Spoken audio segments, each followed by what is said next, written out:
Do you want to lift your Bronco and run bigger tires? These upper control arms are for you. In this video, we're going to cover tire fitment, the effects on alignment, and the quality and durability of these control arms.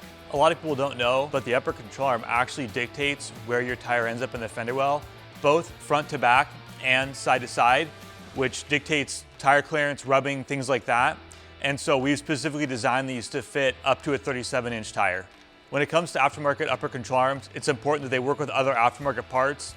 These control arms were designed to clear the hose on most aftermarket coilovers, and they're also designed to handle the additional droop that those shocks are capable of.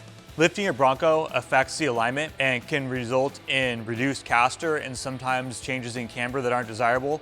And those things can cause wandering on the road or excessive tire wear. Our upper control arms are designed to restore the factory alignment and the factory drivability. We actually assemble these in a precision fixture, and that's why we use Heim joints that let us get the ball joint and the frame mounts in exactly the right location so you're getting the exact right alignment. When it comes to aftermarket parts, it's really important to make sure you're getting a good quality part and getting a durable part, because a lot of times they're getting used harder than the factory equipment. And you're gonna see that a lot of that has gone into the design of these arms. One of the most important parts in your aftermarket control arms is the ball joint itself.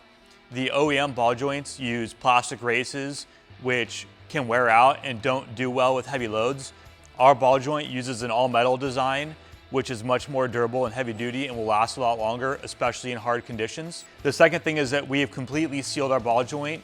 Down here we've got a boot, which is absolutely critical for keeping tire spray, dirt, dust, water out of the ball joint. Underneath the cap here, we've also got a grease fitting, so the ball joint is greasable. And then obviously we include the cap so that your cup here doesn't collect dirt. Another really important part in your upper control arm is your frame pivot. We use FK rod ends. They're extremely durable, made in the USA. And then we've gone ahead and taken the next step of sealing them with O-rings so that dirt and mud can't get in, which again greatly increases their lifetime. These upper control arms feature heavy duty construction. They're made out of DOM tubing, which has been powder coated, so they're gonna hold up to that hard off-road abuse. As you can see with these upper control arms, we've really gone all out. We've made sure they fit the bigger tires, we've made sure we fixed the alignment, and we've provided really heavy duty components that are gonna hold up for the long term, and they're gonna look good doing it. Hey, make sure you like this video and subscribe to our channel. We've got a lot more new products coming your way.